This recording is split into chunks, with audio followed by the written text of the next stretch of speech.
সিপিআইএমের আমলে রাজ্যে জঙ্গিদের যাতায়াতের নিরাপদ পথ ছিল, তৃণমূল কংগ্রেসের আমলে রাজ্য জঙ্গিদের নিরাপদ আশ্রয়স্থল হয়ে উঠেছে বলে অভিযোগ করলেন বিজেপির রাজ্য সভার সাংসদ শ্রমিক ভট্টাচার্য।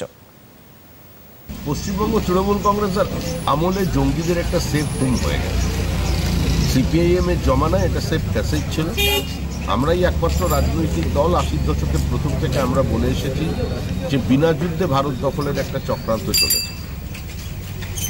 এই সাইলেন্ট ডেমোগ্রাফিক ইনভেশনের বিরুদ্ধে বিজেপি সবসময় কথা বলেছে।